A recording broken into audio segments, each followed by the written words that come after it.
welcome back to my channel. Today I will be sharing with you this delicious and easy cheesecake recipe. Now there's nothing much to it, it is the simplistic recipe, and without further ado, let's just get right into it.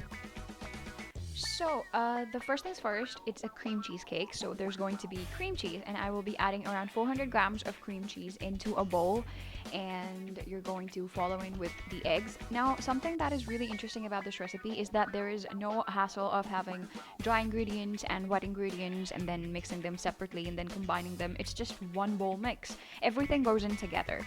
Now into the cream cheese I've added 2 eggs, sugar, and a little bit of flour, around 2 to 3 tablespoons. And the final ingredient would be your yogurt, which makes it all the more delicious.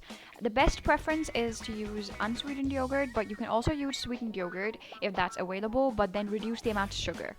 And in order to get rid of that eggy flavor, I'm going to add vanilla essence, around 1 tablespoon or 1 teaspoon. It depends on the strength of your essence. If it's too strong, go with a teaspoon, otherwise a tablespoon would do. And then I'm going to follow in with a hand mixer and just lightly combine things. You can always mix this entire thing all the way to the very end with a hand mixer, but I will lightly combine and then I will switch on to an electric mixer and just give it a uniform mix. The final completely unified mixture would look something like this. It might look like it is too thin, but this is your cheesecake mix. You will be baking it for a while, so that will strengthen it, and then it will chill overnight, so the final cheesecake will have a really good consistency, I guess? Or what do you call it? What's the word? Anyways, it won't be this thin or watery. Now for the base, I'm going to be using Mary biscuits. You can also use digestive biscuits. A lot of people prefer digestive biscuits, but I go with Mary, and in fact I will be using a mixture of Mary biscuits and glucose biscuits, which adds a little bit of sweetness to the cake base. I have also tried making this with buttercup cookies. Buttercup cookies are also really good, but they have a little bit of saltiness, so if you don't like salted caramel flavor, avoid those. Now I've added all of the cookies into the plastic bag and I will be crushing it up. I'm using the plastic bag because you want the biscuits to be really fine, really small. So go crazy and take your time, crush it up real fine, real thin. If the biscuit crunch has a lot of large chunks, then there's a possibility that your finalized cake crust would break. So make sure all of the chunks are really fine and really small. Now I'm going to take out the crushed up cookies into a bowl, and I was not satisfied with the final size of the cookies because as you can see there are still large chunks. So although I will be adding butter into it and mixing it up, but I did crush it up again after adding butter. I would recommend you crush it up to finer sizes before adding butter, but since I messed up, I had to crush it up again later. Just give it a light stir. You just want the butter to be mixed in with all the cookies because you want the base of the cookies to be really sturdy and you don't want it to crack, so make sure you're mixing it properly.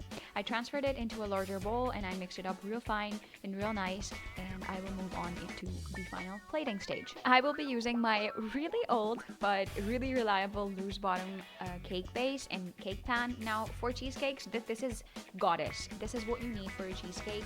I'm just transferring the biscuit crunch into the pan and I will spread it out real even, and you do need to press it out. Like just placing it in is not enough. So for pressing out, I will be using a coffee cap. You can use anything that is flat, which helps you press it down and helps it get, a really sturdy shape. You want to get rid of any kind of air bubbles in there, and take your time, make sure that it's all sturdy. And once that I have set it all up, I will be placing it into the freezer for just around 15 minutes before you add your cheese mix. You make sure that the cake base is already set. Okay, so now the cake base has been chilling in the freezer for around 15 minutes. I just recently took it out and I will be transferring that delicious ooey gooey cheese mix into the base. Now you're going to make sure that once you have transferred all of the mixture in, you're going to wiggle to get rid of any air bubbles and set the top perfectly. Now this is going into the oven. Before that, I just sprinkled a little bit of red food color and I will be decorating it using chopsticks, or you can even use toothpick just to give it a little texture on the surface.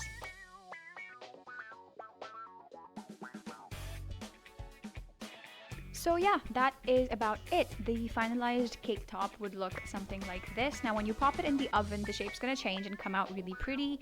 Now this is the finalized cake look. Now something that I want to make sure is do not by any means overcook this cake. As you can see, even after baking, it's wiggly. The edges are going to be sturdy and the center is going to be wiggly, and that's it. This is what you want. I baked this goodness at around 180 degrees for 20 minutes, and that is it. You're going to chill it overnight and then serve it real cold, real fine. Like, share, subscribe, do try it out, and let me know what you think. Is it for today's video. See you next time.